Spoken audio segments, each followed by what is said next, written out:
Hey everyone, today we are mounting a beach cruiser up onto a wall, so let's get started.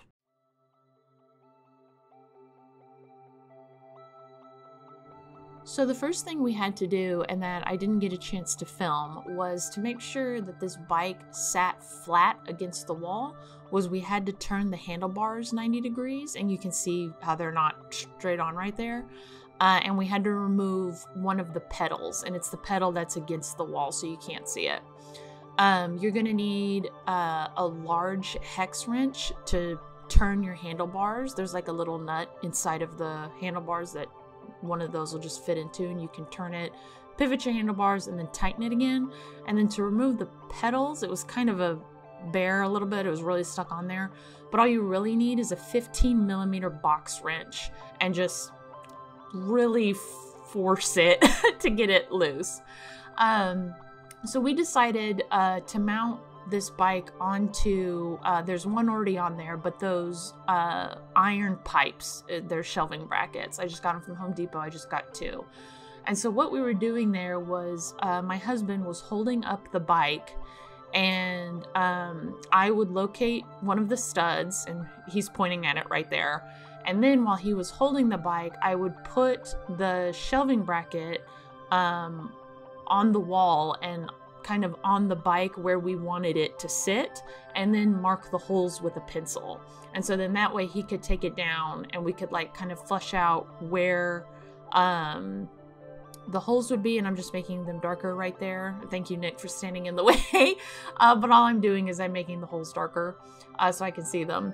And then mounting the brackets on.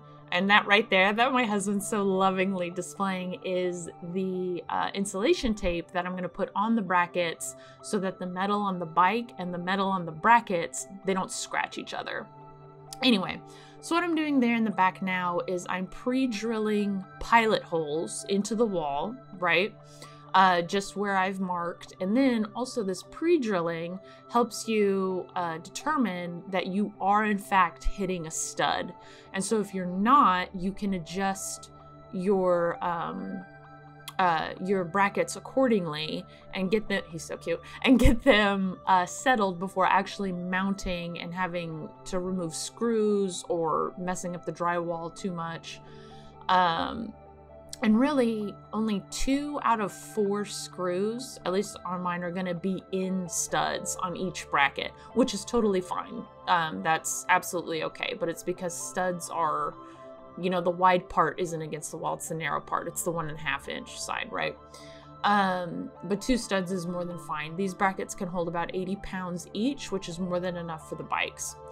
I am using 1.5 inch number 12 screws here, so 4 per bracket.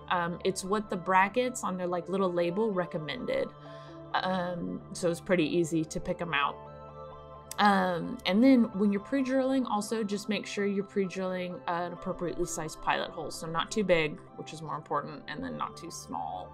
I've got a little like screw measurement board that tells you what hole to pre-drill. I can link to that as well. Anyway, so once I get those holes pre-drilled, I just put the bracket against the wall and then drill it in. I use an impact driver to really get into those studs. It's amazing. No strip screws here, they just go in. And then right now I'm putting on that insulation tape on each of the brackets, and it's just a foamy kind of squishy tape. I just figured it was better than nothing to help protect the metal, mainly of the bike. It's got enough scratches already. I don't need more on it from the brackets. And then now, once those 2 are on there, it's like kind of the moment of truth. Remember, they're both in studs, right? That's so important. And then all that's left to do is to pop the bike on there. I think total, from beginning to end, it took us about 10 minutes, right? And this video is like 4.5, 5 minutes, and it's sped up a little bit. But it only took us 10 minutes to like get the studs level, have the bike up there, get it level, get everything screwed in. It's a really simple project if you want it to be. It doesn't need to be daunting. Here's a close-up of the brackets. You can see the screws in there. Again, I think the top and the bottom screws on each bracket are the ones in the studs. You can see that's the tape. It's always already got a little indentation in it. But the really most important thing, again, is just getting these brackets into studs, and you really shouldn't run into any problems. And then you've got a cool decorative art piece.